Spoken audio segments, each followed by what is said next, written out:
Hi hello नमस्ते, स्वागत आहे सर्वांचं डॉक्टर शीतल्स किचनमध्ये। आज आपण बनवणार आहोत एकदम क्रिस्पी, क्रंची, चीजी आणि यम्मी टेस्टी असे चिकन पॉकेट्स। त्यासाठी मी इथे घेणार आहे एका पॅनमध्ये अगदी थोडंसं ऑइल आणि त्यामध्ये मी 300 ग्रॅम चिकन हे स्वच्छ धुवून ॲड केलं आहे आणि हे मी यामध्ये मीठ, चवीनुसार मीठ आणि ही ब्लॅक पेपर पावडर म्हणजे मिरेपूड मी इथे ॲड केली आहे आणि त्याला मी व्यवस्थित परतून घेणार आहे। ते छान परतलं की त्यामध्ये मी अर्धा कप एवढं उकळतं पाणी टाकणार आहे आणि शिजवून घेणार आहे। आवश्यकतेनुसार मी थोडं उकळतं पाणी आणखी ॲड केलं आहे आणि इथे मी कणूचा अभ्यास घेत आहे। आमची वर्कशीट टेस्ट सुरू आहे आणि हे आहेत बघा, मी सिमला मिर्च आणि कांदा असा रफली चॉप करून घेतला आहे आणि हो, स्वतःला हायड्रेटेड ठेवायला अजिबात विसरू नका। हे आता आपलं चिकन मस्त शिजलं आहे। मी त्याचे असे छोटे छोटे तुकडे करून घेतले आहेत। हे झालं आपलं श्रेडेड चिकन रेडी। त्याच पॅनमध्ये मी थोडंसं तेल घेऊन 1 चमचा अद्रक लसूणची पेस्ट टाकून छान परतून घेतली आणि मग त्यामध्ये हा उभा कापलेला कांदा ॲड केला आणि थोडंसं मीठ टाकून व्यवस्थित परतून घेतला। कांदा छान गुलाबी झाला की त्यामध्ये मी ही सिमला मिर्च टाकली आणि छान परतून घेतली।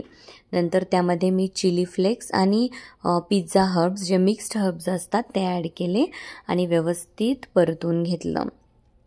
मी यामध्ये आपलं श्रेडेड चिकन ॲड करत आहे। हे चिकन ॲड करून छान परतून घ्यायचं आणि त्यामध्ये मी हा होममेड गरम मसाला ॲड केला आहे। हे सगळं आता स्टफिंग रेडी आहे ते मी एका बाउलमध्ये ट्रान्सफर केलं आणि चवीनुसार त्यामध्ये टोमॅटो केचप आणि हे मेयोनीज आपण ॲड केलं आहे आणि मी करून घेणार आहे व्यवस्थित मिक्स आणि हे आपलं चिकन पॉकेट्ससाठीचं स्टफिंग आता रेडी आहे। हे मी आणले आहेत समोसा शीट्स जे फ्रोझन असतात आणि घरातही फ्रीझरमध्येच ते ठेवायला लागतात आणि ह्यासाठी मी तयार केली आहे 1 चमचा एवढा मैदा घेऊन पाणी ॲड करून मैद्याची स्लरी। हे आहे प्रोसेस्ड चीज आणि मोझरेला चीज असं एकत्र किसून घेतलं आहे। 2 शीट्स असे ठेवून मध्यभागी मी चिकनचं स्टफिंग ठेवलं आणि वरून चीज ॲड केलं आणि अशा प्रकारे मैद्याची स्लरी लावून मी पॉकेट्स तयार करत आहे। एकदम असं छान पॉकेट पॅक झालं पाहिजे। मला करताना बघून कनूलाही करावं वाटलं आणि तिनेही हट्ट केला, मम्मा मलाही एक पॉकेट बनवू दे ना प्लीज। मग तिनेही एक पॉकेट बनवलं आणि अशा प्रकारे आमचे चिकन पॉकेट्स रेडी झाले। आता मी काही पॉकेट्स हे एअर फ्रायरमध्ये लावणार आहे आणि काही तुम्हाला शॅलो फ्राय करून दाखवणार आहे। एअर फ्रायरमध्ये 180 डिग्री सेल्सिअसला मी हे 10 मिनिट्ससाठी पॉकेट्स लावले होते। एअर फ्रायर हे प्रीहीट करून घेणं आवश्यक असतं। त्यानंतर पॉकेट्स रेडी झाल्यानंतर मी असं साजूक तुपाने ब्रश केलं आणि हे बघा, इथे मी तुम्हाला पॉकेट्स शॅलो फ्राय करून दाखवणार आहे।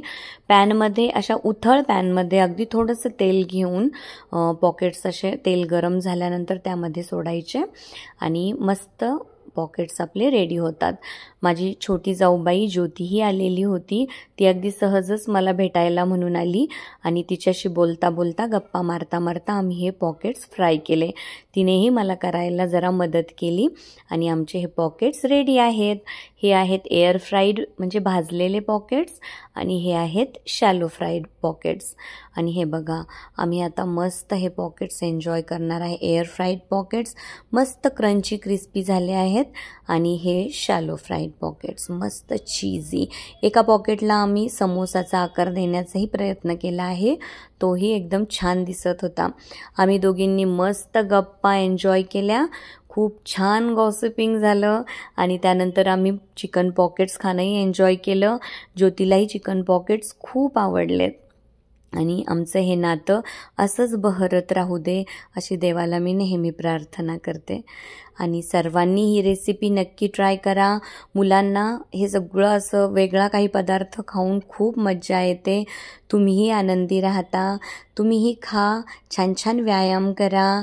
Thank you so much, bye bye.